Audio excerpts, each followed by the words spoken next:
اصلا به کسی چه ربطی داره من با کی میخوابم با کی نمیخوابم؟ میدونی همین که فقط مخفی نشه، سرکوب نشه، به نظر من کافیه. چرا باید منشن بشه که من گرایش جنسیم چیه؟ مثل این که ببخشید من بیام شما رو تو مدرسه مانتوتون رو بکشم بگم چرا لباس زیر تو صورتیه؟ آخه به من چه ربطی داره؟ والدین اومدن گفتن که تو بدون حجاب میری بیرون، تو میخوای پسر باشی. والدین از بچه‌هاشون میترسن که با تو دوست باشن. این واقعیت رو من نمیتونم ببرم زیر سوال که تو هستی، که شبیه تو هست. جامعه اینجوری بود که اگه نمیخوای زن باشی باید حتما مرد باشی دیگه، پس تغییر جنسیت بده مرد شو. و من اینجوری بودم که خب نمیخوام تغییر جنسیت بدم ولی نمیخوام زنم باشم. تو ایران معمولاً به این مسائل جنسیتی نگاه میشه، یعنی شما وقتی فرم چیزی رو میخوای پر بکنی خب گزینه سومی نیست. نه این دیگه خیلی داره پسر میشه، باید جلوشو بگیریم. و یادمه که بابام نمیذاش من موهامو کوتاه کنم و اینجوری بود که خب دیگه فوتبال نبین، دیگه پوستر نزن روی دیوار، چون یه دونه دختر داشته و اینجوری که دخترمه دیگه. من خیلی جدی میخواستم تغییر جنسیت بدم. دروغ اگر من بگم که من میتونم کاملا درک کنم تو چی میگی. اصلا خیلی آدمای دیگه هستن که دوست ندارن زن خطاب بشن ولی نمیخوان مردم باشن. تو خودت چی ترجیح میدی؟ اینکه درک بشی یا پذیرفته بشی یا هر دوش؟ دنیا میخواد منو قبول بکنه یا نکنه، من اینم.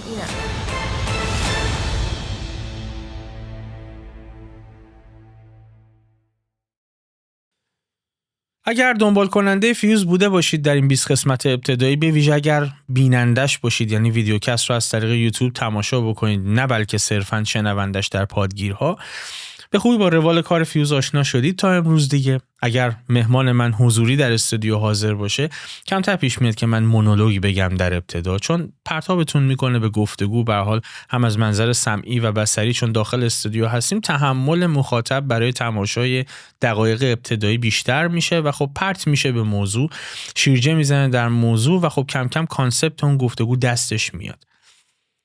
ولی در گفتگوهای آنلاین این گونه نیست. اما جزو معدود گفتگوهاییه که مهمان من در استودیو حاضره و من ترجیح میدم در ابتدا چند تا هشدار بدم مثل فیوز دهم. مهمان من امروز نماینده بخشی از جامعه است که به ویژه در ایران نادیده گرفته شده. این رو در نظر داشته باشید. 2 هشدار دارم. هشدار ابتدایی اینه که ما امروز در این گفتگو قصد تبلیغ و ترویج یک هویت جنسی جدید نداریم. و راستشو بخواید قصد من از این گفتگو، قصد فیوز از این گفتگو حتی این نیست که شما مهمان من رو درک بکنید به خوبی. نه، چون احتمالاً درک نخواهید کرد. کما اینکه ممکنه من هم در درکش مشکل داشته باشم، چون راجع به هویت جنسی صحبت میکنه که اصلا باینری نیست، یعنی دوگانه مردانه و زنانه نیست. بنابراین حتی از شما انتظار ندارم که درکش بکنید. صرفاً این گفتگو شکل میگیره امشب برای اینکه ما بپذیریم افرادی در جامعه این گونه هستن و این گونه نگاه میکنن به هویت جنسیشون و خب حالا در گفتگو بهش میپردازیم که واکنش‌ها چگونه هست و چگونه باید باشه.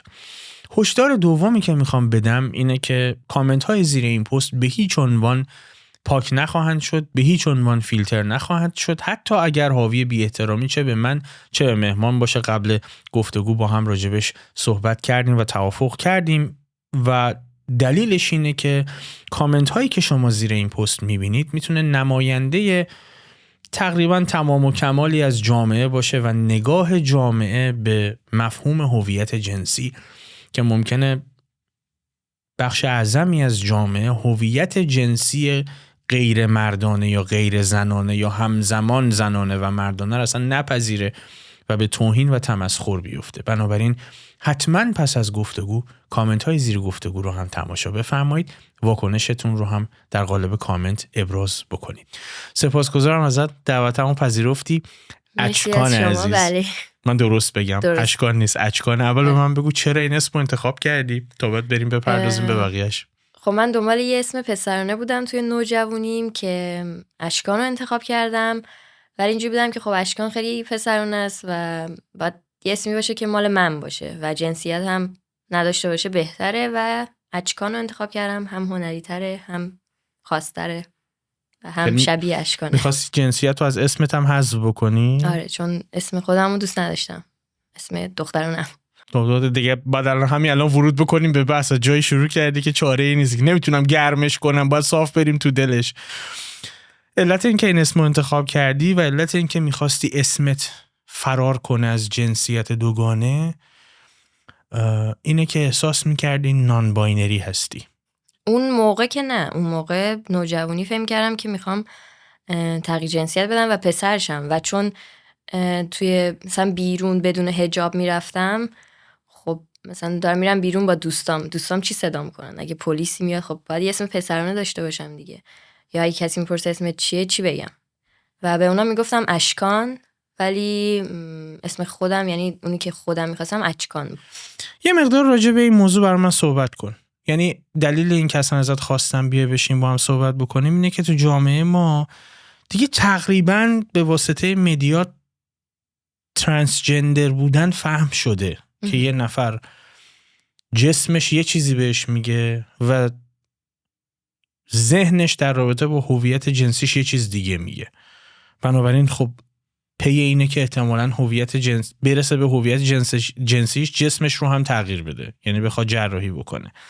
تا اینجا رو جامعه متوجه شده، یعنی به واسطه مدیا دیده یکی ممکنه ذهنیتش این باشه که دلش میخواد زن باشه ولی فیزیکش مرده یا بالعکس. ولی موضوعی که به خاطرش دعوتت کردم بیای صحبت کنیم یکم پیچیده تر میکنه کارو. نان باینری بودن اساسا یعنی چی؟ خب بخوایم به صورت کوتاه اگه بخوام بگم، نان باینری کسایی هستن که دوست ندارن در دوگانگی مردانگی یا زنانگی قرار بگیرن. یعنی مختصر اینطوری، یعنی اینکه من نمیخوام مرد باشم، مرد خطاب بشم یا زن خطاب بشم، هیچ کدوم، یا اینکه میتونم جفتش باشم. فکر کنم این تنها توضیح باشه که قابل فهم باشه برای فهم. همینم خیلی سخته. برای همین من ابتدایی اینو گفتم که ممکنه مخاطب درکشم نکنه، چون واقعیت اینه که شاید بفهمه چی میگی، ولی این موضوع ربطی به جسم نداره، کاملا درونیه، یعنی هویت. آره یعنی ممکنه بدن من توی این بدن به دنیا اومدم و بدن زنانه است، اما توی اون دوران من اینجوری بودم که خب من نمیخوام زن خطاب شم و گفتم که خب اوکی، پس یعنی جامعه اینجوری بود که اگه نمیخوای زن باشی باید حتما مرد باشی دیگه، پس تغییر جنسیت بده مرد شو. و من اینجوری بودم که خب نه، من نمیخوام مردم، نمیخوام تغییر جنسیت بدم ولی نمیخوام زنم باشم. و بعدش که تحقیق کردم دیدم همچین آدمایی هستن، اصلا همچین چیزی ثابت شده، علمیه، یه چیزی نیستش که همینطوری پیدا شده باشه یهویی و ندونی چیه. و تحقیق کردم توی وبسایت انگلیسی، فارسی، با روانشناسا صحبت کردم و دیدم که آره اصلا خیلی آدمای دیگه هستن که دوست ندارن زن خطاب بشن ولی نمیخوان مردم باشن، اصلا نمیخوان هیچ کدومشون باشن. و اصلا چرا باید من انتخاب کنم که کدومه؟ من شاید یه روزی بخوام لباس پسرانه بپوشم، یه روزی بخوام لباس دخترانه بپوشم، ولی وقتی لباس پسرانه میپوشم نمیخوام مرد خطاب شم، یا حتی وقتی لباس زنانه میپوشم نمیخوام زن خطاب شم. شاید یکم پیچیده باشه ولی برای خود منم اون اوایل خیلی پیچیده بود، ولی الان دیگه انگار یه بخشی از من دیگه، اصلا بهش فکر نمی‌کنم، باش کنار اومدم. خب پس میخوای این سیر رو برام توضیح بده، یعنی مسیری که به شناخت هویتت رسیدی رو برام شرح بده از ابتدا تا امروز. اول 12 سالم بود، اولش موهامو کوتاه کردم و عاشق فوتبال بودم، فوتبال بازی می‌کردم، طرفدار بارسلونا بودم، همه پوستر تو اتاقم بود و کم کم دیگه لباس پسرانه میپوشیدم. دوست نداشتم که دوست پسر داشته باشم، یا دوست نداشتم وقتی توی مثلا مدرسه جشن میگرفتن دوست نداشتم لباسای دخترانه بپوشم. و کم کم تا 14-15 سالگی بیرون پسرانه میرفتم و بابام اینا هم اوکی بودن تا حدود 14 سالگی اینها، تا 2-3 سال بعدش فکر میکردن نوجوانه، مثلا این اتفاق معمولا توی نوجوانا میفته، اونم تو اون شهر مشهد، درسته؟ آره. و دیگه 2-3 سال بعدش من اصلا نمیدونستم که ترانسجندر چیه، اصلا هیچ کسی به من هیچ چیزی نگفته بود که همچین کسایی هستن توی دنیا. و خلاصه توی 15 سالگی توی مدرسه‌مو عوض کردم و یه سری دوست شبیه خودم پیدا کردم. چند نفر که اونا هم موهاشون کوتاه بود و پسرانه بیرون میرفتن.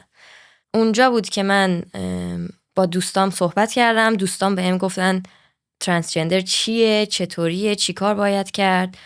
بعد به مامانم گفتم، مامانم روانشناسه و یادمه که مامانم توی هواپیما بودیم و بهش گفتم که خب من فکر می‌کنم که من ترانسجندرم و دوست ندارم که دختر باشم. بعد مامانم تموم راهو داشت گریه میکرد توی هواپیما و به هم گفتش که مثلا اوکی میبریم روانشناس و روانکاو و مثلا اشکالی نداره، مثلا چیز بدی به من نگو. خلاصه من رفتم روانشناس، ولی مامانم همچنان اینجوری بود که باید صبر کنیم. من فکر نمی کنم که تو لازمه که تغییر جنسیت بدی، چون من از بچگی باهات بودم و اکثر کسایی که نیاز به تغییر جنسیت دارن از بچگی تمایل دارن که لباس پسرانه بپوشن یا گریه میکنن ولی مامانم میگفت خب من لباس مثلا تفنگ بازی میکردم با داداشم، اما عروسک بازی هم میکردم و مامانم واقعا خیلی به نظرم کمکم کرد که منو مثلا فرستاد روانشناس. این شانس رو داشتی که آره. مادرت تو این حوزه خودش تخصص داشته، یعنی روانشناسی خونده. مسئله اینه که خیلی این امکان رو ندارن. یعنی اونجا اگر جلوتون نگرفته بود ممکن بود این تو ذهنت بمونه که بعداً تغییر جنسیت بدی، درسته؟ اونجا هنوز به این باور بودم که نه، من باید تغییر جنسیت بدم. و توی اون دوران که دیگه جدی‌تر، یعنی بیشتر لباس پسرانه می‌پوشیدم، اسممو پسرانه گذاشته بودم دیگه، اونجاها بود که بابام دیگه اینجوری بود که نه این دیگه خیلی داره پسر میشه، باید جلوشو بگیریم. و یادمه که بابام نمیذاش من موهامو کوتاه کنم، نمیذاش آرایشگاه برم، من ماشین خودشو برمی داشتم میزدم، از یه جایی به بعد اونم دیگه نمیذاشت. و حتی مثلا اینجوری بود که خب شاید فوتبال باعث شده که تو بخوای پسر باشی و اینجوری بود که خب دیگه فوتبال نبین، دیگه پوستر نزن روی دیوار. یعنی سعی میکرد هر چیزی که به این ربط داره رو یعنی منو ازش دور کنه.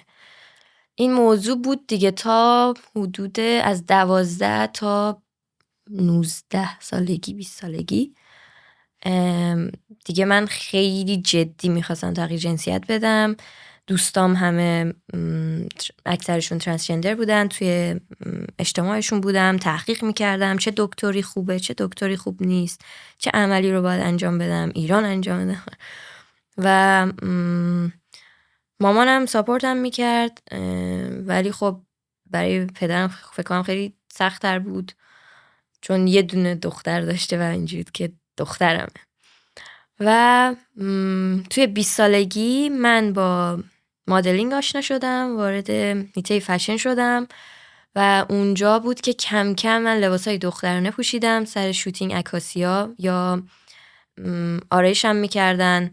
اولش خیلی برام سخت بود چون من هیچ لباس دخترانه ای نداشتم، هیچ لوازمایشی نداشتم و فکر میکنم به خاطر همین شغلم من با خودم انگار با بدنم دوست شدم و اینجوری بودم که خب اوکی بدنم دخترانه است، باحاله، چرا میخوام برم تغییر جنسیت بدم؟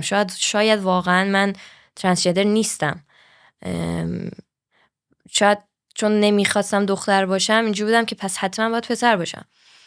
ولی همینطوری که بیشتر لباسای دخترانه پوشیدم، بیشتر خودم رو دیدم توی شکل‌های مختلف، توی آوتفیت‌های مختلف و کم کم داشتم واقعا از خودم خوشم اومد و سعی کردم بدنم رو دوست داشته باشم و بگم اوکی من اچکانم و برای اینکه اینو به دنیا ثابت کنم نیاز نیستش که برم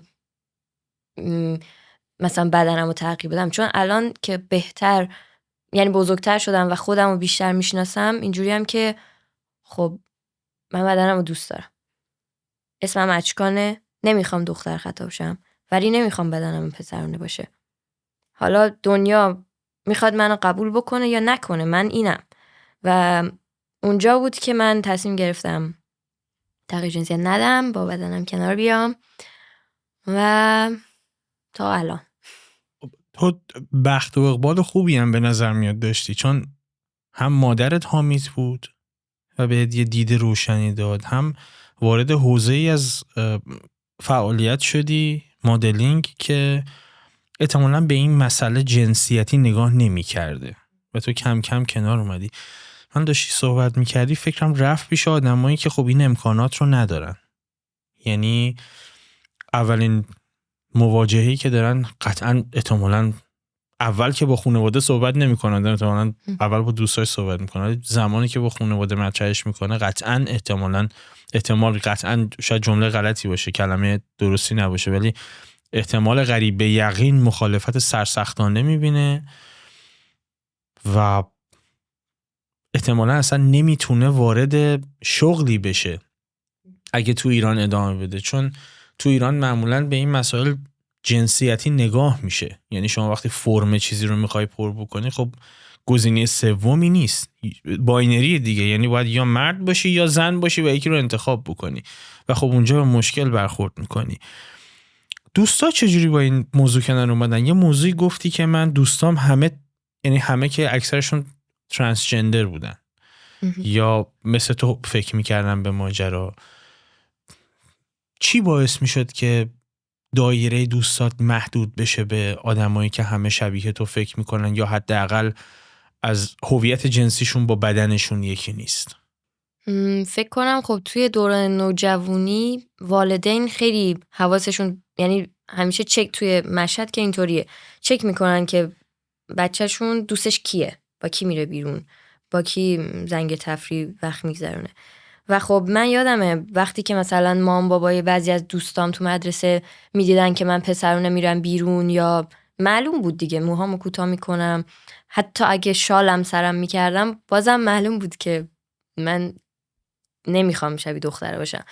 خب نمیذاشتن که با من وقت بگذرونن، یا میترسیدن که ما با هم دیگه دوست بشیم، مثلا دوست دخترم بشه، نمیذاشتن که با من، یا اینکه میترسیدن بچهشون مثلا اونم بره موهاشو کوتاه کنه و اینطوری بشه. برای همین خب کسایی که حالا ترانسجندر بودن یا هر کسی که زیر اون چتر LGBTQ هست، خب اونا پدر مادرشون میشناسن بچهشونو و برای من راحت‌تر میتونستم برم خونهشون و اونم بیشتر منو درک میکردن دیگه. توی فکر کنین 18 سالگی اینا اکثر دخترها درگیر یه مسائل بودن و من چون داشتم با خودم یعنی مشکلم با خودم بود، یه جورایی هنوز خودم رو نمیشناختم و دوست داشتم پیش کسایی باشم که شبیه من دیگه. چقدر برات مهمه که شرایط درک بشه و چقدر برات مهمه که پذیرفته بشه؟ میدونی چرا اینو میگم؟ ببین من خودم رو مثال میزنم، دانش هم به اندازه کافی قطعا تو این زمینه نیست، خب چون اصلا تو این حوزه ورود نکرده بودم. که من از یه روزی از کودکی که فرق بین مرد و زن رو متوجه شدم، بدنم رو نگاه کردم دیدم مرد. خب و هویت جنسیم هم از منظر ذهنی همیشه همین بوده، یعنی هیچ موقع بهش شک نکردم که نکنه من چیز دیگه ای باشم. هویت جنسیم هم با بدنم هم ارز پیش می رفته، یعنی هیچ وقت من به چالشی برخورد نکردم بابت این موضوع که نکنه من این نباشم، یا حتما من درگیر کلیشه جنسیتی هم که من اینجوری فکر میکنم که من مردم. به گرایشم هیچ وقت شک نکردم چون باهاش مشکلی نداشتم، همیشه به جنس مخالفم میل داشتم. بنابراین دروغ اگر من بگم که من میتونم کاملا درک کنم تو چی میگی و فکر میکنم این مسئله رو همه داشته باشن، اونایی که اینجوری یعنی درگیر جدالی با جنسیت فیزیکی و هویت جنسیشون نیستن احتمالاً درک نمیکنن که چی میگی. مثل این میمونه که نمیدونم، من به کسی نمیتونم توضیح بدم برق گرفتگی مثلا چجوریه تا یه بار برق بگیردش. یعنی من میتونم یه المان هایی بهش بدم و اسپاسم عضلانی میکنی، اینجوری میشه اونجوری میشه، ولی تا برق نگیردش متوجه نمیشه که برق گرفتگی چیه. مسئله من اینجا اینه که با این مواجه شدی که کسی درکت نکنه ولی بپذیره؟ چون من دنبال اینم.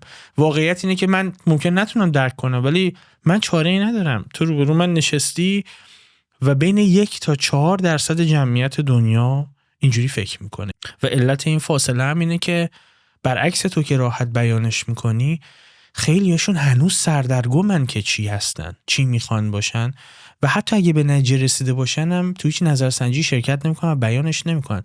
این واقعیت رو من نمیتونم ببرم زیر سوال که تو هستی، که شبیه تو هست. تو خودت چی ترجیح میدی؟ اینکه درک بشی یا پذیرفته بشی یا هر دوش؟ توی این سن دیگه. آره. خب راجب این که گفتیم کسی هست که درکم نکرده باشه اما پذیرفته باشه، خیلی توی کارم کسایی که باشون کار میکنم خیلیاشون مثلا راجب این موضوع باشون صحبت میکنم اینجوری که خب ما نمیفهمیم الان و میخندیم اما منو میپذیرم به عنوان یک دوست.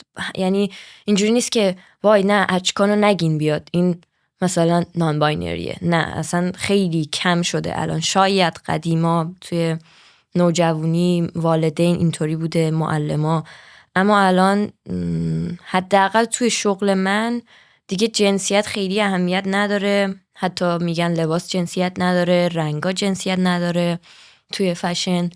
و شاید میگم انگار واقعا شانس من بوده که من الان دارم توی این هیته فعالیت میکنم و مهمم نیست که زیر لباسم چی دارم یا چی ندارم. همه نوع آدم با همه نوع جنسیت و گرایش واقعا میپذیرن منو. فکر میکنم اگه بخوام با کسی دوست باشم خب برام مهمه که منو بپذیره. اگه منو نپذیره چطوری میتونم مثلا یه دوستی رو شروع کنم؟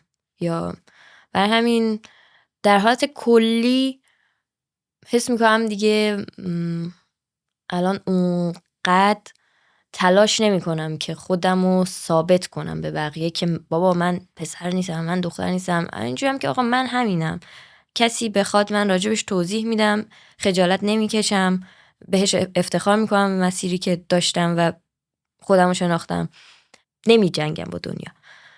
ولی توی دوستی برای مهمه که پذیرفته بشم. تجربه داشتی از این موضوع که پذیرفته نشی دیگه؟ یعنی تا حالا پیش اومده توی جمعی پذیرفته نشی؟ تو مدرسه مثلا نمیدونم مدیر مدرسه، ناظم مدرسه، اینا قاعدتاً مقابله میکنن با همچین چیزی دیگه. یعنی نظام سیاسی و اجتماعی تو کشور یه جوریه که با همچین چیزی مقابله میکنه. واکنش چی بوده بهشون؟ حالا یه خاطره‌ای بگم. من از توی دوران دبیرستان 2 تا خاطره میگم. یه خاطره با بچه‌های مدرسه بود. اینا فکر میکردن که من بدنم هم پسرونه است.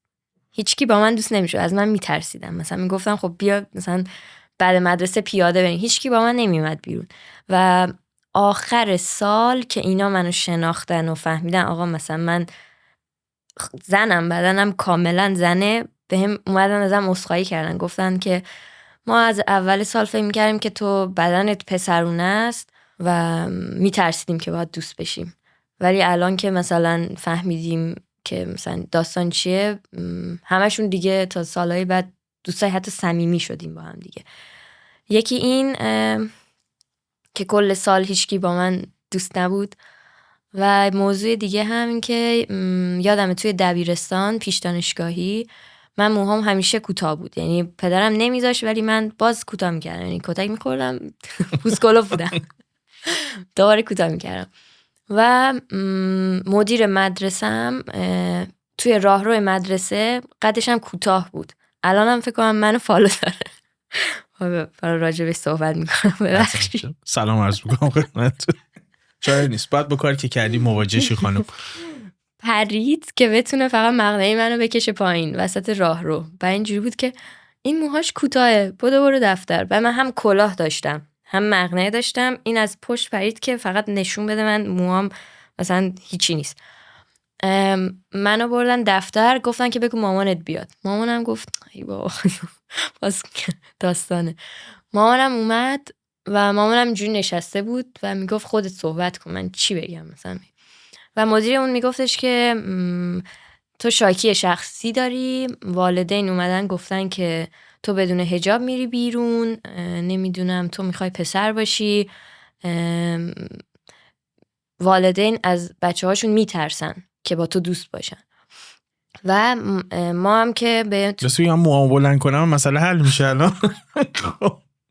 خانم بعدن یه توضیح ما بدید این دلیل این کارتون این همه تلاش برای کشیدن و مقنعه چی بوده؟ خب خجالت کشیدم، خب مثلا همه بچه ها اینجوری نگاه میکردن و مامانم که هیچی نگفت به مدیر، منم بهش گفتم که بابا من ساعت مدرسه تموم میشه به خودم و والدینم ربط داره. مثل این که ببخشید من بیام شما رو تو مدرسه مانتوتون رو بکشم بگم چرا لباس زیرتون صورتیه، آخه به من چه ربطی داره؟ یا برم بگم چرا مثلا بعد مدرسه این لباس رو میپوشی بیرون؟ اصلا بعد مدرسه فقط به من و خانوادم ربط داره، نه به مدیر مدرسه. یا اینکه من زیر مقنعم چی دارم چه ربطی داره واقعا به اون. و اینجوری بودم که آقا من اصلا کلاه گذاشتم که حجاب هد میزنم که من با حجاب باشم تو کاریم نداشته باشی، یعنی حجابم نمیتونم داشته باشم و خیلی مسخره بود. آخرش هم که مدیر گفت خیلی خب برو، یعنی بعدش دیگه هیچی بهم نگفت چون دیدن که مامانم روانشناسه چیزی نمیگه و خیلی منم اون موقع هر کی یه چیزی بهم میگفت سریع دوام کردم. منطقی هم است. خیلی آخه پیش دانشگاهی بودم دیگه، مثلا 12 سالم نبود دیگه، 18 سالم داشت میشد. یه علتی هم داره الان اگه نمی جنگی من فکر می‌کنم برای اینه که تو کارت موفقی. ببین الان به عنوان یک مدل توی استانبول کسی تردد کرده باشه ممکنه بیلبورد تو دیده باشه، تو با باشگاه گالاتاسرای همکاری کردی، با مسترکارد بود یا ویزا کارت بود، گفتی یه پروژه تبلیغاتی داشتی که هنوز پخش نشده، بیدیله. خب تو الان به نقطه رسیدی که راحت میتونی راجبش صحبت بکنی. یعنی من فکر می‌کنم این بد اعتماد به نفس، من اگه اشتباه میکنم منو تصحیح هم بکن، فکر می‌کنم این بد اونقدر اعتماد به نفس داده که الان بشینی راحت راجبش صحبت بکنی. سوال من اینه که اونایی که از تو کوچیک‌ترن، تو موقعیت سخت ترین، یا الان دانش آموزه و اینجوری فکر میکنه، اینجوری به بدنش نگاه میکنه، اینجوری به هویت جنسیش نگاه میکنه، یا ممکنه موقعیت تو رو پیدا نکنه که مثلا مهاجرت بکنه بتونه آزادانه زندگی بکنه، ممکنه شغل تو رو پیدا نکنه که بتونه خیلی راحت بروز بده خودشو. خیلی اذیت میشه، خیلی آزاردهنده است. برای من خیلی غیر منطقی نیست که میگه اون موقع هر کی به من میگفت من دلم میخواست باش بجنگم، چون تو محیطی بودی که این موضوع پذیرفته نمیشد و خیلی هم عجیبه. این که تعریف کردی من خیلی شوکه شدم، چون از اون ور برعکسش مثلا ما میرفتیم مدرسه و ناظم اون ور وایساده بود دست میکرد تو موامون که از فلانجا بلندتر نشه، یعنی اگه از اینجا بعد بیاد تو دستم من با ماشین میتراشمش. بعد از اون ور یکی دیگه از سرت میکشیده با اینکه چرا کوتاه و بلند شه. اگه بخوام به کسایی که الان انگار گذشته ای منن یه چیزی بگم، این که واقعا صبر کنید. جنسیت اصلا خود آدم این که خودشو بشناسه توی 18 سال هیچکی نمیتونه خودشو بشناسه، یعنی یه پروسه زمانبریه. آدم هر روز خودشو بیشتر میشناسه، عمیق‌تر میشناسه و به نظرم چیزی نیست که توش آدم بخواد عجله کنه و بگه که نه من همین الان باید تغییر جنسیت بدم، چون کسایی بودن که تغییر جنسیت دادن و بعدش از جنسیت مردشون راضی نبودن و خودکشی کردن. یعنی این ورش هم هست، اینطوری نیست همه تغییر جنسیت بدن و خوشحال باشن. واسه همینه که به نظرم باید یه آگاهی به آدما بدن که اگر تو یه روزی حس کردی نمیخوای لباس دخترانه بپوشی، به این معنی نیستش که حتما باید تغییر جنسیت بدی و حتما پسر بشی. آره ممکنه باشه، ممکنه هم که نباشه و میتونی هیچ کدومشون نباشی، میتونی نان باینری باشی و این هم چیزی نیستش که همون لحظه بگی اوکی من نان باینری ام. باید آدم بره روانشناس، باید بره روانکاو، زمان بذاره آدم خودشو بشناسه، با آدمایی که اطلاعات دارن صحبت کنه. و از اون ورم میتونم بگم خب کسی که شاید توی خانواده نیستش که اون خانواده شاید قبولش نکنه، میدونین، پس من نمیتونم به اون بچه چیزی بگم. یه جایی باید به اون خانواده هم یه چیزی آدم گفت که اوکی مثلا سخته، معلومه که سخته، شما فکر کنین یه دختر دارین و میخواین که دخترتون باشه و سخته که یه روز دخترتون بیاد بگه نه من میخوام پسر باشم. کمک کنن که اون بچه خودش رو بشناسه. اینطوری یا شاید یارو فکر کنه که اوکی من اصلا لازم نیست تغییر جنسیت بدم. و اون کمک کردن، حمایت کردن، آگاهی دادن بهتر از سرکوب کردنه به نظرم. چون اگه شاید یکی تو 15 سالگی به من میگفت که همچین کسایی هستن که نه میخوان دختر باشن و نه پسر، شاید من تا مثلا 20 سالگی هی تلاش نمیکردم که تغییر جنسیت بخوام بدم. این همه وقتم نمیرفت واسه اینکه دکتر پیدا کنم، نمیدونم تحقیق کنم. و فکر می‌کنم آگاهی توی این دوره از زندگی خیلی نقش مهمی داره. همینطوری که دکترها هر سال تحقیقات جدیدی انجام میدن، چیزای جدیدی پیدا میکنن راجع به بدن، یا دانشمندا راجع به فضا، نمیدونم کهکشان‌های جدید. خب درون ما هم همینطوریه دیگه. مثلا میگن نان باینری نبوده. خب ما داریم خودمون رو میشناسیم دیگه، داریم توی همه چی ما داریم بهتر میشیم، توی پزشکی، توی نمیدونم نجوم و توی خودشناسی هم باید بهتر بشیم. و این آدما از موقعی که انسانا بودن و چیزی نیستش که مثلا تازه غربی باشه یا رسانه به من گفته باشه که اوکی بیا نان باینری باش. نقش رسانه هست تا یه جایی توی نوجوانا. صحبت کنم چون یکی از عواملی که باعث میشه بعضیا این مدلی به ماجرا فکر بکنن که نه این داره حقنه میشه به ما که اینجوری، یه بخشیش سویه های تبلیغاتیشه شاید.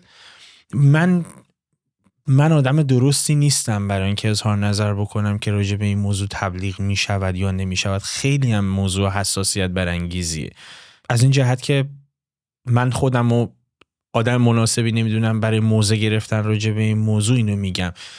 چون به محض اینکه شما موضع میگیری یک بخشی به هر حال، چه ترانسجندرها چه نان باینری ها، اساساً این LGBTQ اگه اشتباه نکنم IA هم الان بهش اضافه شده، به هر حال جزء اقلیت‌های جنسیتی به حساب میان.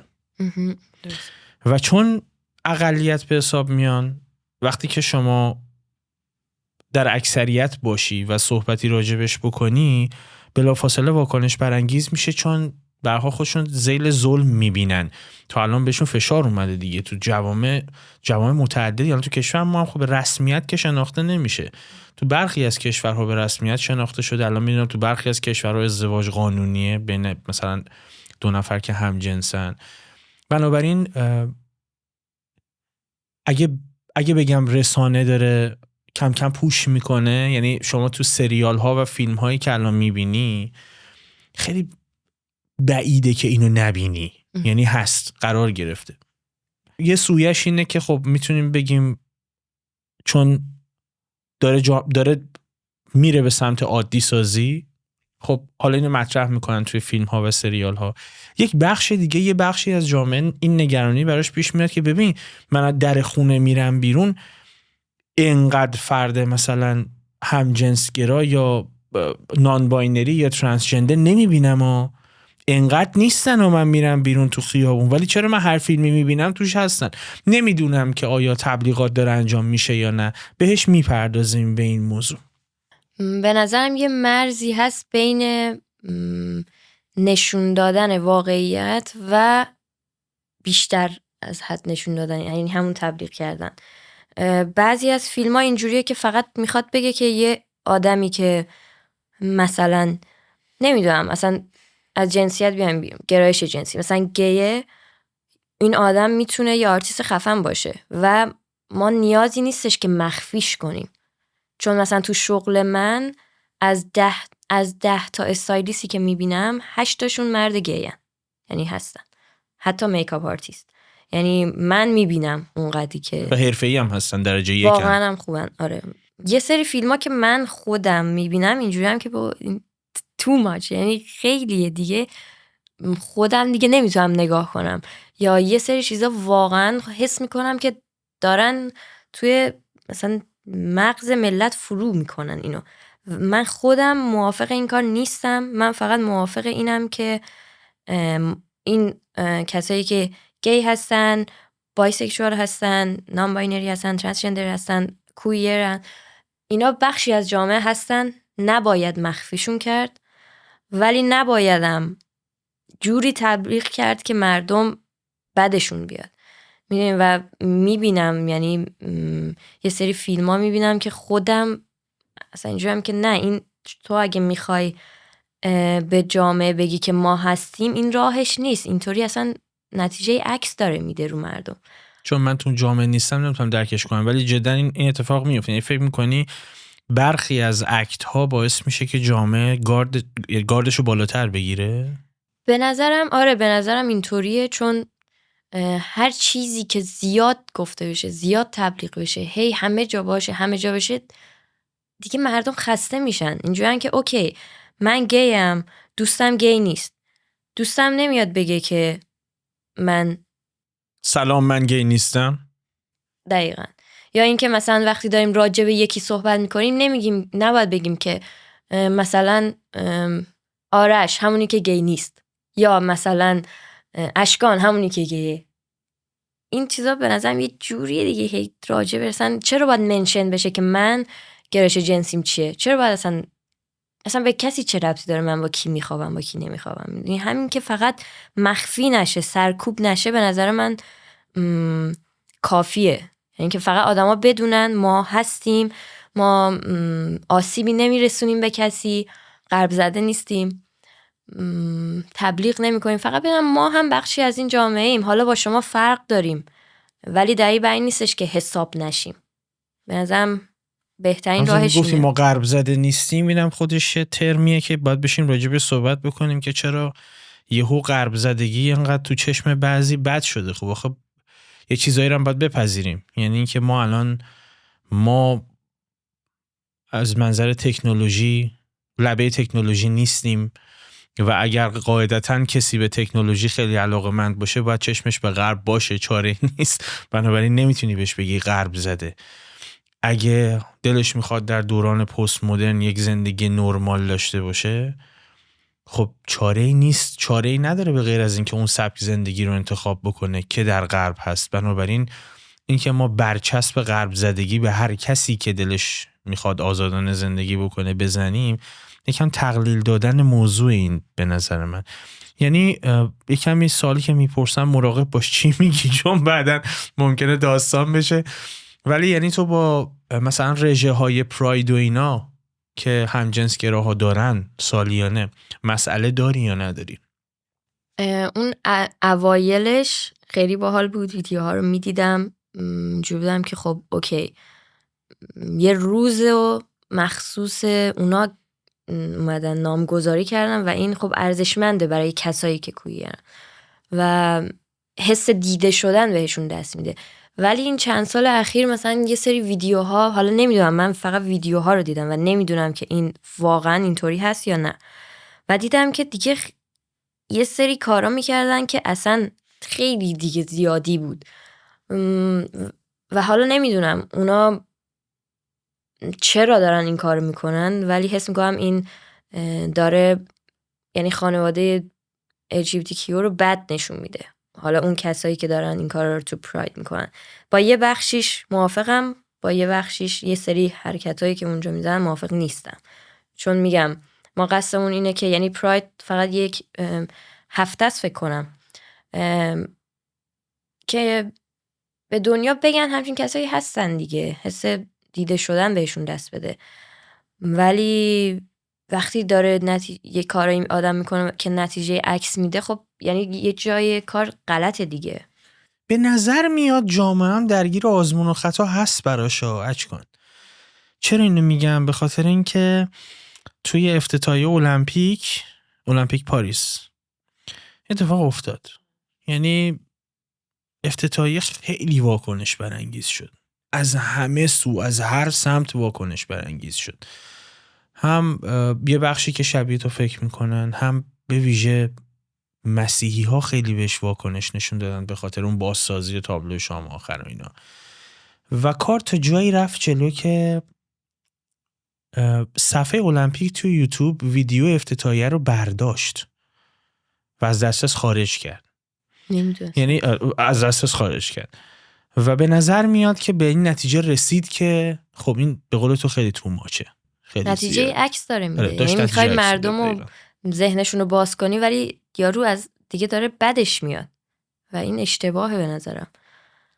یه مرز باریکه به نظرم بین اینکه فقط مخفی نقشه نشونشون بدی تو فیلم ها، اشکالی نداره، مثل تموم مردم دیگه بخشی از جامعه هستن، حق دارن که توی فیلم ها باشن، حق دارن که توی جامعه باشن، یعنی همه یه حق نسبتش یکسان رعایت بشه ها اگه تو فیلم. آره. چون این موضوع برای این من منشن کردم، به چشم من اومد که تقریبا 3-4 سال واقعا سریال مطرح اگه میبینم ممکنه تو مثلا سیزن 1 نبوده باشه، ولی سیزن 2 رو که سرمایه گذاری میکنن میسازن یه جوری اون بین مثلا یه زوجی که همجنسگرا باشن هم هست تو قاب تصویر و جزو یکی از بخش‌های داستانه که توجه شما رو جلب میکنه.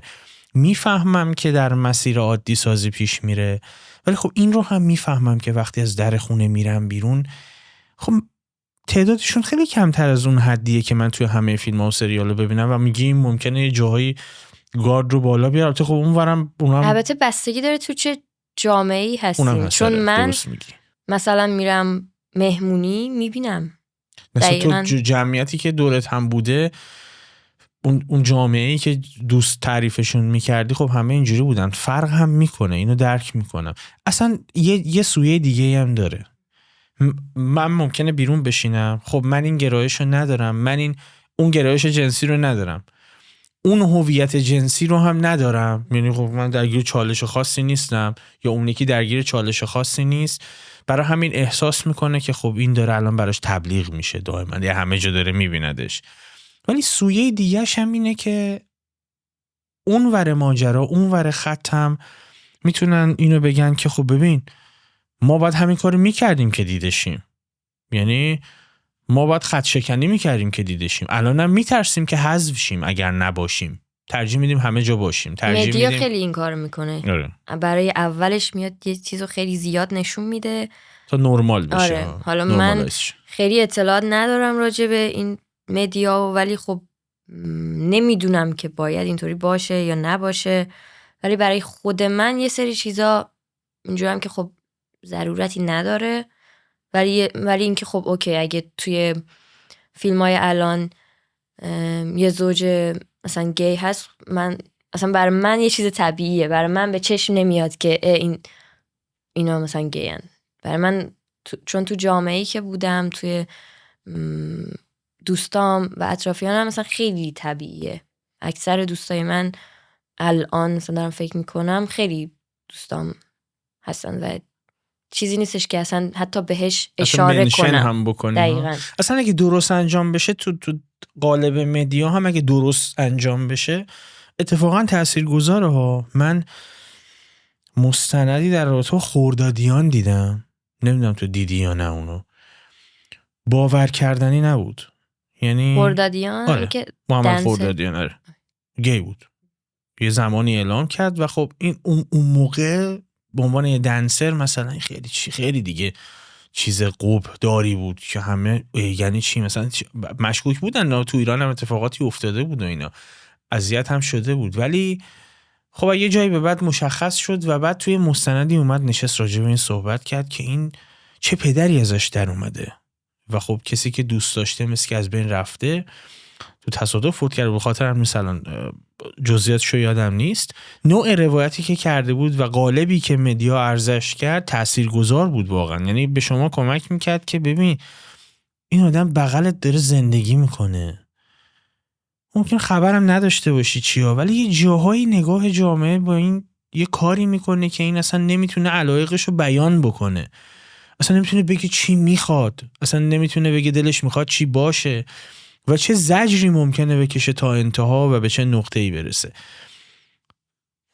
ولی تأثیر یه مستند درست حسابی از 100 تا سریالی که شما با پیرنگ‌های ناقص توش مثلا یه چیزی می‌بینی بیشتره. از این رد بشیم چون به هر حال کاری ما براش نمیتونیم بکنیم. به نظر میاد که مدیا هم در حال آزمون و خطاست، به هر حال عقب جلو میشه، انقدر عقب جلو میکنه آزمون و خطا میکنه تا به نتیجه مناسبی برسه. به من بگو به نظرت بیشترین دلیل پذیرفته نشدن یک فرد نان باینری تو جامعه چیه؟ من از تجربیات خودم میتونم بگم دیگه، چیزایی که تجربه کردم مثلا به یکی که برش سخت قبول کردنش دارم توضیح میدم که من اینطوری احساس میکنم، میگه که ای بابا خدا یه مرد آفریده یه زن دیگه، تو میخوای تو کار خدا مثلا دست ببری، نمیتونی بگی که من نمیخوام هیچ کدومش باشم. ولی من اینجوری هم که خب دارم میگم، ولی پس یعنی دارم میتونم و میگم. خب چیکارش کنم؟ نمیتونم. چیکارش کنم؟ خب من دوست ندارم. الان اوکی، اولش به من گفتین یا دختر باش یا پسر، من گفتم که اوکی پس دخترانه اصلا دوست ندارم، تغییر جنسیت میدم. بعد اومدم دیدم که نه آقا، من بدنمو الان دوست دارم، چرا برم بدنمو تغییر بدم؟ خب ولی دوست دارم لباس پسرانه بپوشم، لباس دخترانه بپوشم، چرا باید انتخاب کنم؟ آخه من خودم یعنی از درونم اینطوری هم دیگه.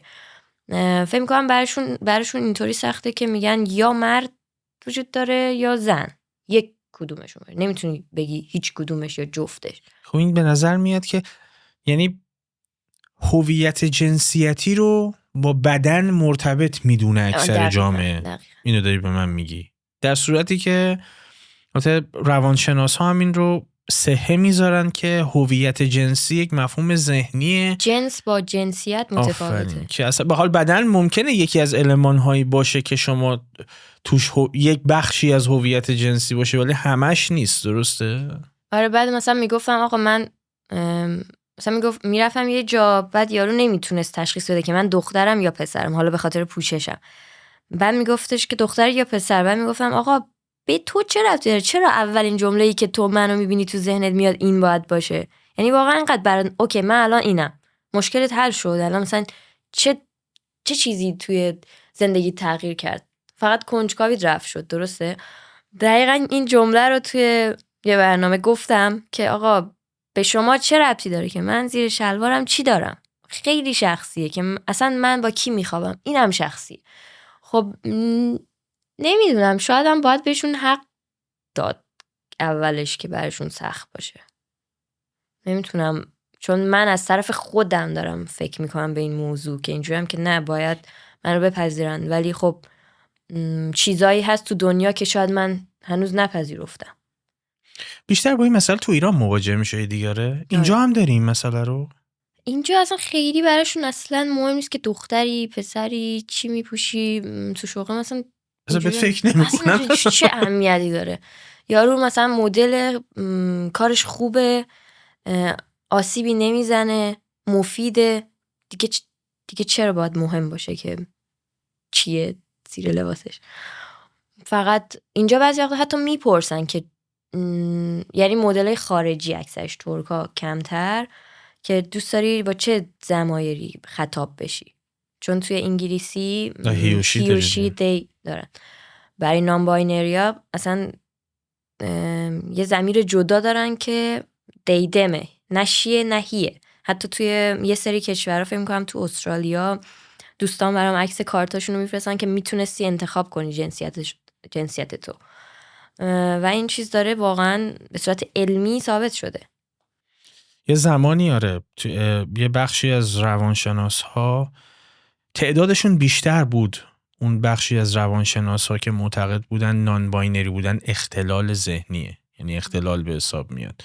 اینو راجع به ترانسجندر هم میگفتن، راجع به گیا هم میگفتن. و بعد هر چی که گذشت روند بررسیشون که تغییر کرد تعدادشون کمتر شد و الان اکثریت قریب به اتفاق، شاید بگم اکثریت مطلق، معتقد نیستن که این یک اختلال ذهنیه و پذیرفتن که هویت جنسی یک مفهوم مادی نیست که شما تو تن بتونی جستجوش بکنی. هویت دیگه، خود کلمش هویت اصلا همین شد که تبدیل شد، اصلا این عبارت اومد وسط که ما چیزی داریم به نام هویت جنسی که اول ببینید این مشخص بشه، بعد شما میپردازی به گرایش جنسی و این هیچ ارتباطی ممکنه به بدن نداشته باشه. فکر میکنی آینده برای یک فرد نان باینری چجوریه؟ قدرت پذیرش جامعه بیشتر میشه؟ فکر میکنم که آره داره بیشتر، چون بیشتر شده نسبت به گذشته. حالا من راجع به خودم بگم، اینو هیچ جا نگفتم، به شما گفتم قبل برنامه که من هنوز در مسیر شناخت خودمم و هنوز نمیتونم بگم که من نان باینریم الان با عقل الانم شاید 5 سال دیگه من تغییر کنم، نمیدونم. همینطور که 5 سال پیش من میخواستم تغییر جنسیت بدم، 10 سال نمیدونم 8 سال قبلش تا قبل 12 سالگی دختر بودم، یعنی میخواستم که دختر بودم و راضی بودم از اینکه دختر بودم. بعدش راضی نبودم، بعدش گفتم نان باینری ام و الان بعضی وقتا که لباس مثلا دختر میپوشم و کسی دختر خطابم میکنه یا مثلا میگه لیدی، بدم نمیاد دیگه و حس میکنم که دارم بیشتر خودم رو میشناسم. شاید من توی این بازه فکر میکردم نان باینری ام، توی بازه فکر میکردم ترانسجندرم، شاید آگاهی نداشتم و یا شاید هم این بخشی از مسیر خودشناسی منه و این هیچ ایرادی نداره به نظرم، چون من آسیبی به کسی نزدم و داشتم فقط سعی میکردم بهتر بشم، بیشتر خودم رو بشناسم و حس میکنم و راجبش تحقیق کردم. کسایی که دوست دارن یه مثلا 5 سال حس میکنم نان باینری هم بعدش ولی دوست دارن توی بازه دختر خطاب بشن و کلمه جندر فلوید رو پیدا کردم، فکر میکنم به فارسی میشه جنسیت سیال. آره. یا همچین که جنسیت شناور. آره که یه آدم ممکنه توی یه بازه‌ای بخواد پسر خطاب بشه و توی یه بازه‌ای هیچ کدومش نخواد باشه، یا بخواد جفتش باشه یا بخواد دختر باشه و حس میکنم این اصلا تا یه جایی داره به من کمک میکنه که من مانع این شد که من تغییر جنسیت بدم. اگه من نمیدونستم که میتونم با همین بدنم رو میتونم نگه دارم ولی هویتم بدنم نیست، خب اینطوری شاید من الان بدنم اینجوری نبود دیگه، شاید اصلا خودکشی کرده بودم مثلا، نمیدونیم که. و حس میکنم این موضوع الان داره به من کمک میکنه. اوکی. و یه موضوع دیگه هم این که لیبل زدن، من خودم خیلی خوشم نمیاد، برای همین توی پیجم اگه دیده باشین صحبت نکردم، مثلا نمیگم زیاد چیزی. اون موقعی که دوست نداشتم دختر خطاب شم فقط میگفتم که من دوست ندارم دختر، نگفتم که پسرم یا دخترم، چون لیبل زدن اینجوریه که اوکی تو اینی، تو ترانسجندری، تو نان باینری، تو باید این کار بکنی، تو نباید این کار کنی، تو زنی، تو مردی. ولی الان چه اهمیتی داره من جندر فلویدم یا نان باینری ام یا اصلا هر چی که، یا زنم یا پسرم یا هیچ کدومشم دیگه، از جای بعد بهش فکر نمی‌کنم چون دیگه مهم نیست. یعنی منم همینی که هستم، میتونم لباس پسرانه بپوشم، میتونم دخترانه بپوشم. فکر می‌کنم مهمترین پوینت این گفتگو هم همین بخش کلام بهش اشاره کردی، اینکه چون من میدونم خیلی‌ها تغییر جنسیت میدن و خودکشی میکنن. نمیگم اکثریت، من آمار دقیق ندارم، میتونم الان سرچ بکنم آمارشو، ولی میدونم که این اتفاق میفته، تعدادش هم کم نیست. یا ناراضی زندگی میکنن یا خودکشی میکنن. حالا خودکشی چون یه مقدار عمل رادیکال تریه من بیانش کردم که یه ذره مخاطب رو تکون بده نسبت به این موضوع، که ببین یه آدم میتونه تا الان 25 سالت میگی من تا مدت مدیدی احساس میکردم که نان باینری ام، الان احساس میکنم که جنسیت شناور دارم، شایدم ندارم. شاید امروز ممکنه تمایل داشته باشی به این که زن خطاب بشی، ممکنه 4 سال دیگه تمایل دیگه نداشته باشی زن خطاب بشی. یعنی کماکان در مسیر شناختی و ممکنه هنوز به قطعیت نرسیده باشی.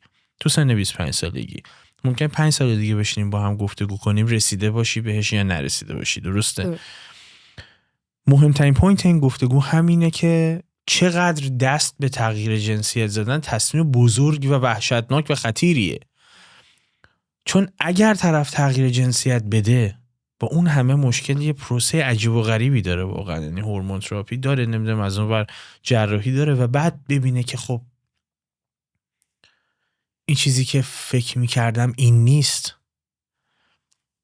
و چقدر فاجعه تر میشه اگر احساس بکنه خب اون چیزی که میخواستم این که نیست، حداقل اونی که بودم به نظر نزدیکتر به این بود یا اونم نمیخواستم باشم. یعنی اصلا یه آشفتگی وحشتناکی ایجاد میکنه و بعد اون شخص وقتی که تغییر جنسیت میده یهو تفکر بخش بزرگی از اطرافیانش هم نسبت بهش تغییر میکنه که سبک زندگیش رو عوض میشه، جامعه‌ای که باهاش تردد میکنه عوض میشه، دوست و رفیقاش ممکن تغییر بکنن، همون احساس ترسی که گفتیم ممکن تو خانواده‌های مثلا اطرافیانش به وجود بیاد که این نکنه مثلا تأثیر بذاره این حرفا. فکر کنم مهمترین بخشش این که یه ذره تأمل بکنن، یه کمی بیشتر فکر بکنن، یه کمی بیشتر شاید با روانکاوی به بشن. نظرم بهترین حمایت برای، حالا من که تغییر جنسیت ندادم ولی خب چون دوستام همه، به نظرم بهترین حمایت از طرف یه خانواده میتونه این باشه که نه خیلی سریع بگه اوکی باشه بریم تغییر جنسیت بدین، نه اینکه سرکوبش کنن. یعنی زمان بدن، گوش بدن که بچهشون چی میخواد، چه حسی داره، ببرنش پیش کسی که متخصصه و 1000 تا آدمو مثل اون دیده و میدونه. یعنی توی سنین کم تو نمیتونی واقعا خودتو بشناسی یا بدونی چی میخوای، پس بهتره کمک بگیری. و اون خانواده به نظرم خیلی میتونه نقش مهمی رو ایفا کنه، چون اگه سرکوب کنه بچه بیشتر لجبازی میکنه، کاری که حس میکنم من کردم. فقط میخواستم ثابت کنم که نه، مثلا پدرم داره اشتباه میکنه پس من بیشتر پسر رو نمیپوشم که ببینه نه من واقعا اینطوریم. ولی شاید اگه مثلا یه بالانسی اگه باشه خیلی کمک میشه. هم بچه رو بهش آگاهی بدین، دعواش نکنین، سرکوبش نکنین، و نه اینکه خیلی عجله‌ای مثلا بگین نه بچه‌م داره اذیت میشه. بعضی وقتا خب شاید من داشتم تظاهر میکردم که دارم اذیت میشم. یعنی وقتی آخه کسی که سنش مثلا 15 سالشه آدم میتونه خیلی لجباز باشه، یعنی میتونه بالغ نباشه، میتونه هم باشه. برای همین بهتر از کسی کمک بگیری که متخصص این کاره.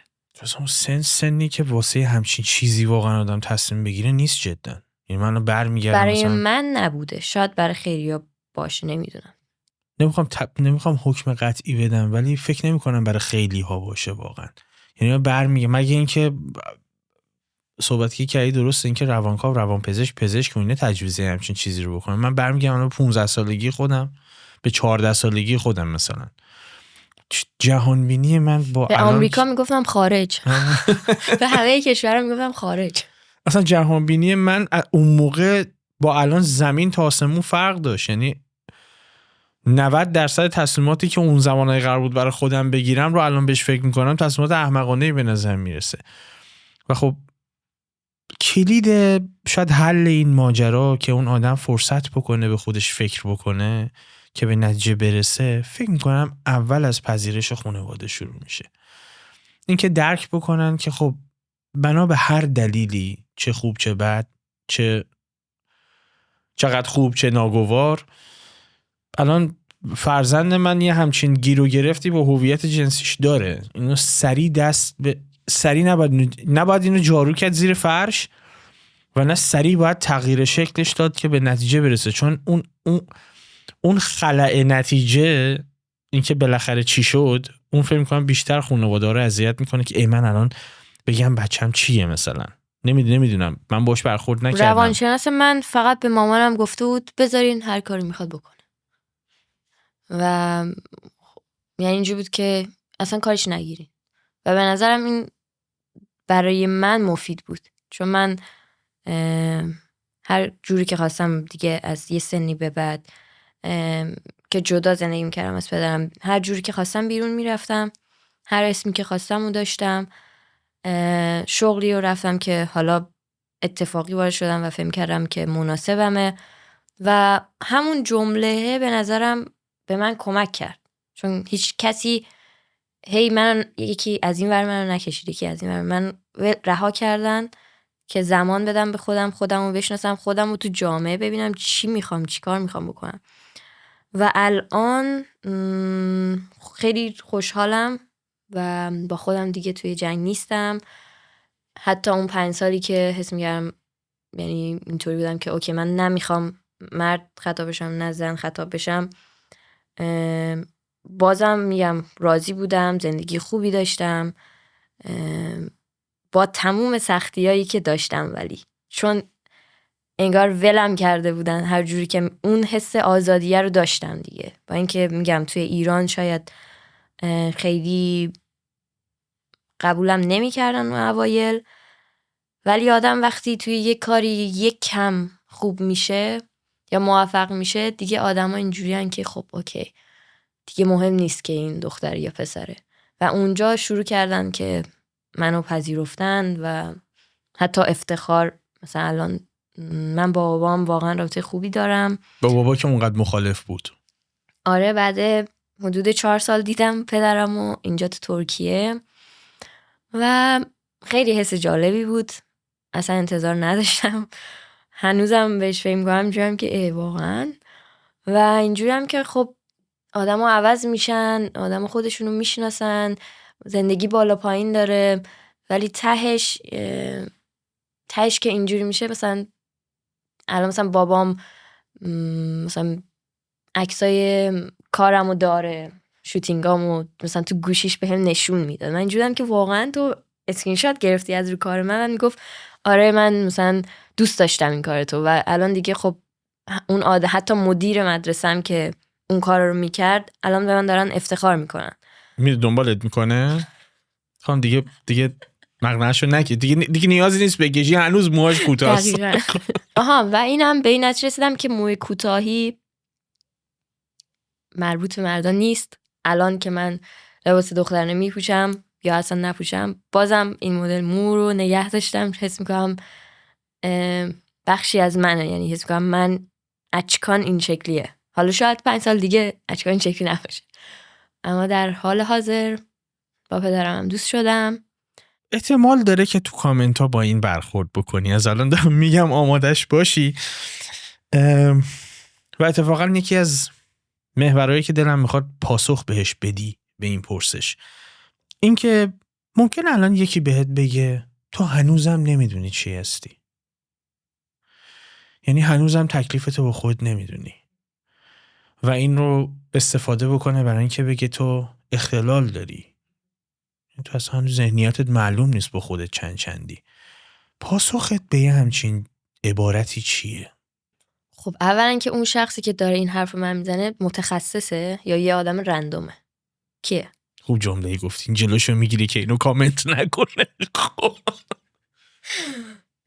دو هم این که خب اوکی اصلا من بگه من خودم نمیشناسم، در حالی که من 5 سال دوست نداشتم زن خطاب بشم و دوست نداشتم مرد خطاب بشم و اونطوری خوشحال بودم. زندگیمو همونطوری که دوست داشتم انجام دادم، پیشرفت کردم، بهتر شدم، خودم رو شناختم، آسیبی به نه خودم زدم نه به جامعه زدم و دیگه مهم نیست که آخه چی داره راجع به من فکر میکنه. میتونه این حرف رو بزنه ولی خب من خودم که میدونم. و اوکی شاید اصلا من نمیشناسم خودمو، شایدم میشناسم. آدم هیچ کی نمیتونه بگه 100% من خودمو میشناسم. یعنی خودشناسی یک راه، یه مسیر خیلی طولانیه. شما گفتین 1 تا 4% میشه چند؟ اگه 8 میلیارد باشین نه دیگه، بین 80 تا 300 خورده میلیون نفر، یعنی همچین چیزی هست و به نظرم باید به عنوان بخشی از جامعه پذیرفته بشه، سرکوب نشه، قضاوت نشه، چون آسیبی نداره برای جامعه. ما داریم خودمون رو میشناسیم، چرا باید بد باشه؟ چرا باید قضاوت شه؟ واقعا برات مهم نیست که قضاوت بقیه راجبه چیه؟ آخه نیست، چون انقدر شدم الان دیگه سر شدی. شدم. مثلا اینجورم که آقا هر چی تو میگی باشه من اونم. و کسایی که نزدیکن به هم مهمن، من برشون مهمم، منو پذیرفتن دیگه، چرا باید برام مهم باشه بقیه آدم؟ چند سال با بابا راجع به این موضوع مشکل داشتی؟ از اون موقعی که نمیذاش فوتبال ببینی پوستراتو کشید پایین تا امروز که باهاش ارتباط داری؟ از 12 تا 15 اوکی بود، بعد که دیگه دید جدی 15 تا الان 25 10 سال. حست به اون 10 سال چیه؟ مثل یه فیلم تو ذهن منه و اصلا نصفش هم یادم نیست و نصفش هم پیش بابام نبودم. من حدوداً از 20 سالگی تا الان با پدرم زندگی نمی کردم و میتونیم بگیم 15 تا 20 خیلی تحت فشار بودم. برای این میگم که فقدان حس کردی یا نه. ببین یه زمانی هست مثلا سر یک مسئله‌ای با کسی مشکل داری، خب سالیان درازی میگذره یا این مشکل حل میشه.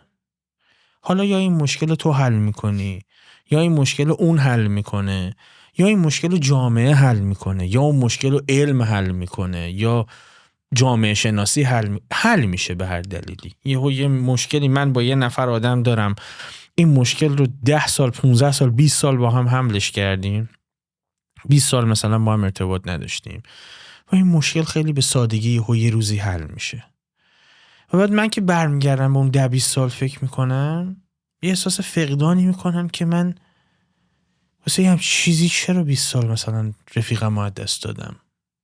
راجع به اون توی 25 سالگی آره فکر کردم. تا قبل 25 سالگی میگم برای من توی هر سن من خیلی تغییرات داشتم، یعنی 15 تا 20 20 تا 25 و خب اینطوری باورام هم تغییر میکردن و هنوزم میدونم که تغییر خواهم کرد.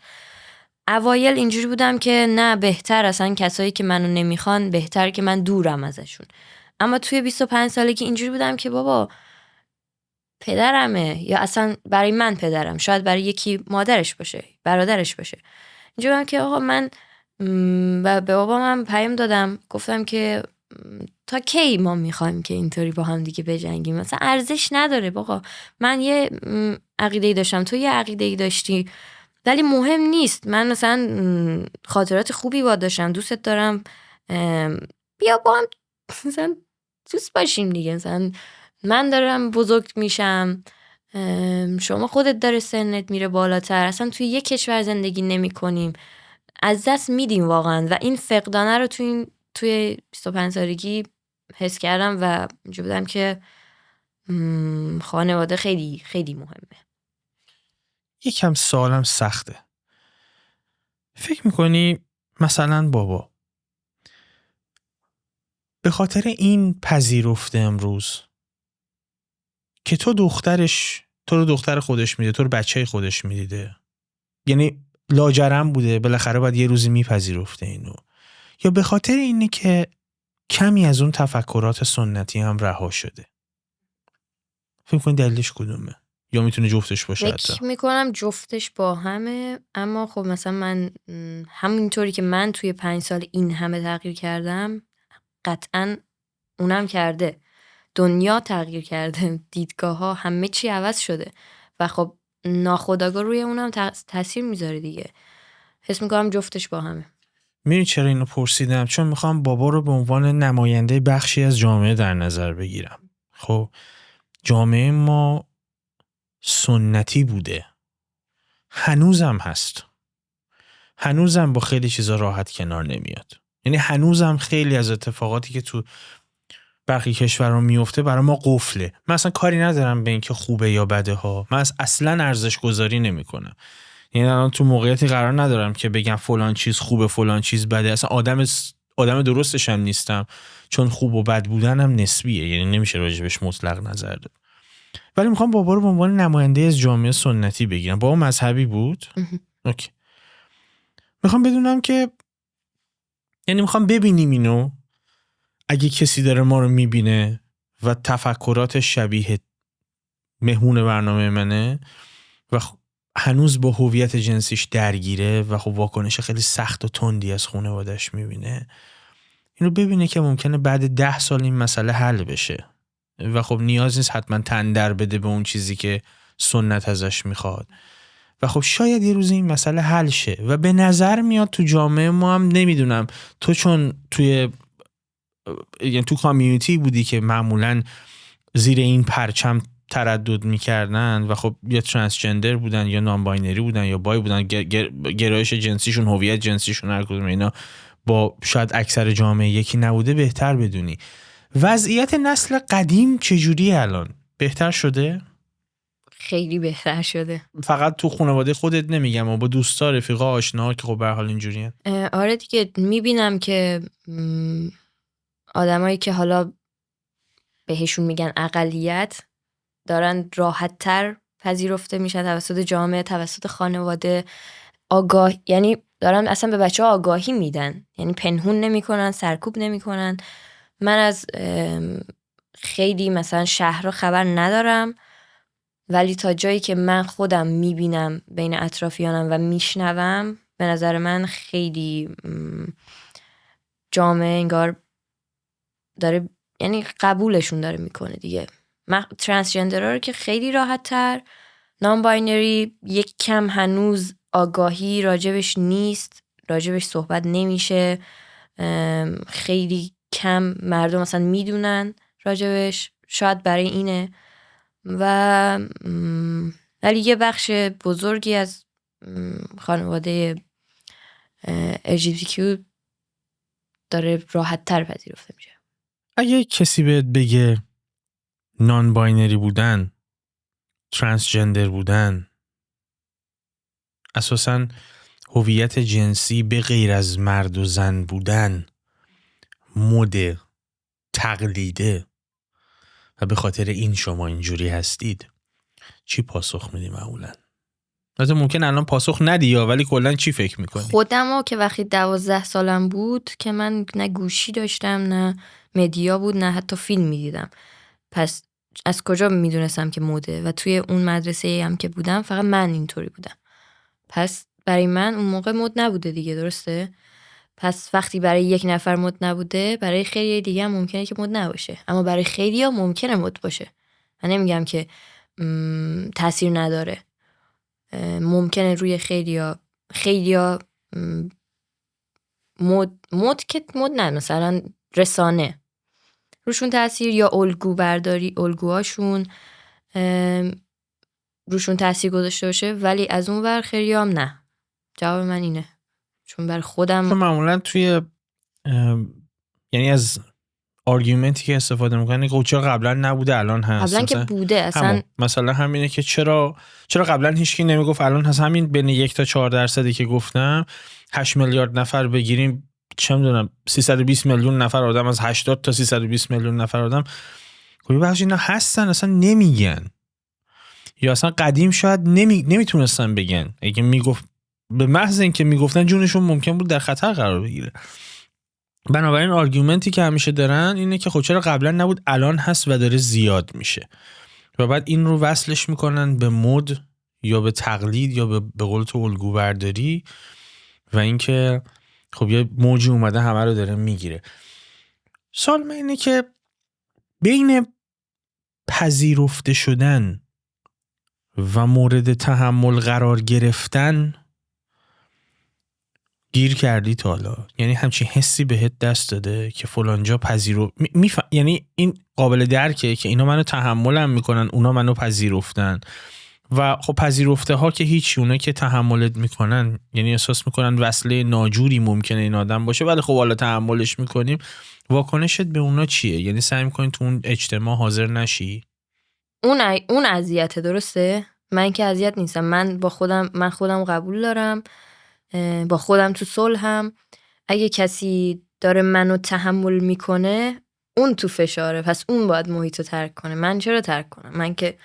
من اینجا نشستم مثلا برام مهم نیست دیگه. اگه اذیتی پاشو برو. نه شما نه، اینجا رو مثال زدی، یه لحظه که می‌خواستم من اینجا نشستم برو بیرون. نه شما نه. منظورم که یکی اینجا باشه که داره منو تحمل میکنه، یا اصلا یکی داره این ویدیو رو میبینه و اینجوری که این چی داره میگه، خب نگاه نکن، مگه سختته؟ نگاه نکن. نمیتونی ببینی من اینجا نشستم دارم آب میخورم، هیچ مشکلی هم برام پیش نیومده؟ به نظرم اون باید محیطو ترک کنه. کسایی که حالا گرایششون متفاوته یا هویت جنسیشون متفاوته، قاتل که نیستن، نمیدونم جنایتکار که نیستن. به نظرم باید اعتماد به نفس داشته باشن و به کسی که اصلا افتخار کنن. آدمن، خیلیاشون موفقن، خیلیاشون هنوز خودشون رو نمیشناسن. مقوله اینه بخشی از جامعه به ویژه تو ایران خیلی مذهبیه، احساس میکنه اصلا حضور و تردد شما در خیابان با علم به این که مثلا فلانی ممکنه همجنسگرا باشه، فلانی ممکنه هویت جنسیش این باشه، فلانی ممکن ترانسجندر باشه، فلانی ممکن نان باینری باشه. اصلا حضور این آدم برای من تهاجم فرهنگی ایجاد میکنه و این باعث آزار من میشه. چطور میتونی بهشون بفهمونی که اگر من این مدلیم این قرار نیست بچه شما رو هم این مدلی بکنه؟ اصلا گرایش جنسی بچه شما به این که من چی دوست دارم ارتباطی نداره. بچه کسی اگه بخواد منو الگوی خودش بذاره که اوکی بگه یا یه سلبریتی، یه فرد مشهور رو تا یه سنیه، یعنی آدم توی نوجوانی یه الگویی داره، شبیه اون میپوشه، شبیه اون رفتار میکنه، بعدش درست میشه. یعنی اوکی شاید 2-3 سال بچه بیاد بگه من اینطوریم، ولی بعدش که اون سن، اون الگوهای آدم هم عوض میشن آخه. و اشکالی نداره، ما داریم تجربه میکنیم، داریم زندگی میکنیم، زندگی پر از چیزای مختلفه و تجربه کردن اشکالی نداره وقتی آسیبی به دیگرون وارد نمیشه. تنها کاری که یه والد یعنی پدر مادر میتونن برای بچهشون کنن که بچهشون رو آگاهی بدن، تربیتش کنن و اون بچه خودش میدونه که دیگه کی الگوی خودش بذاره، کیو نذاره. اصلا اوکی یه سال اینطوریه، یه سال بعد اینطوریه، بالاخره میشناسه خودشو یه روزی. سوال میپرسم ولی با پاسخ خیلی کوتاه. اگه بخوای خودتو به حیوان تشبیه کنی چیه اون؟ چند تا میشه؟ یه دونه. گربه. اگه بخوای خودتو با یه رنگ توضیح بدی چه رنگیه؟ آبی. اگه قرار بود توی سینما یه نقش بازی کنی ترجیح میدادی نقش کی باشه؟ چی باشه؟ شازده کوچولو. دوست داری وقتی مردم تو رو یادشون میاد یا تو رو میبینن چه چیزی در مورد تو رو منشن بکنن یا چه چیزی از تو یادشون باشه؟ اینکه بگن چه آدم قویه. یه کمد لباس اگه بخوای برای فرد نان باینری درست بکنی توش چه لباساییه؟ همه چی. هر چی که باشه. بزرگترین چالش زندگی تو یه کلمه؟ شناخت خودم. از شنیدن کلمه ایران چی به ذهنت میرسه؟ خونه. مشهد چطور؟ اونو ایرانو بگیم خونه، مشهد بگیم اتاقم. چه چیزی بیشترین قدرت رو بهت میده؟ وقتایی که حس میکنم که خودم رو کامل پذیرفتم، خودم رو دوست دارم و نسبت به خودم اعتماد به نفس دارم. چه چیزی از همه بیشتر خوشحالت میکنه؟ که ببینم خانوادم خوشحالن. اگه بخوای جامعه ایران رو الان با یک کلمه توصیف بکنی یا با یه جمله چی میگی؟ سردرگم. من یکم مثبت‌تر نگاش میکنم. من میگم آماده تغییر مثلا. به نظرم میاد که آماده تغییره. یعنی به نظرم میاد که قشنگ داره میچرخه جامعه. آماده تغییر که هست. ولی خب ممکنه آماده تغییر باشه ولی هنوز سردرگم باشه. اگه قرار باشه یه آرزو برای آیندت بکنی که با ما به اشتراکش بذاری چیه اون؟ خودتو دوست داشته باش و خودتو دنیا رو جای بهتری کن. دوربین وسط مال شماست. میخوام به کسی که هویت تو انکار میکنه و نمیپذیردت یا حتی مسخرت میکنه و به رسمیت نمیشناسدت چند جمله صحبت کنی.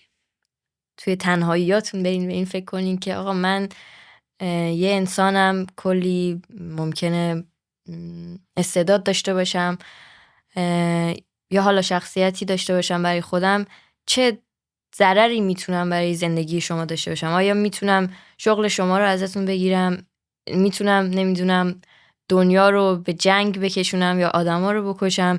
و میبینین که واقعا اینطوری نیست. یه آدمه که فقط مثل شما فکر نمیکنه، متفاوت از شما و تنها چیزی فرق بین من و شما همین تفاوت است. و به نظرم انسانیت اینجاش قشنگه که ما با تموم این تفاوت‌ها بتونیم همدیگر رو بپذیریم، همدیگر رو دوست داشته باشیم.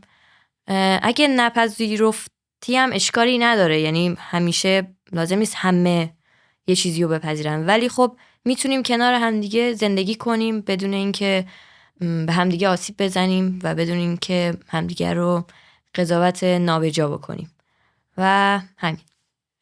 ممنون که دعوتمو پذیرفتی.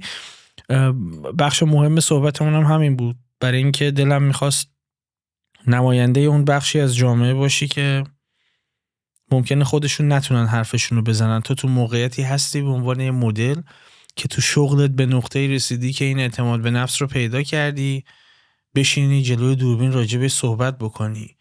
ولی خب خیلیا، اونا که سنشون کمتر از تو، اونا که هنوز تو اون جامعه زندگی میکنن، اونایی که مهاجرت نکردن، اونایی که تحت فشارن، خیلی راجبش نمیتونن صحبت بکنن. بیانشون از هویت جنسیشون با اون چیزی که واقعا تو ذهنشون میگذره زمین تا آسمون تفاوت داره، چون میترسن که ممکن دوستاشون و رفقاشون رو از دست بدن، جامعه طردشون بکنه و هزار تا چیز دیگه، و با این چالش دائما زندگی میکنن و حتی نمیتونن به کسی بیانش کنن. از این جهت ازت ممنونم که دعوتمون رو پذیرفتی، اومدی خیلی شفاف راجع به همه چی صحبت کردی.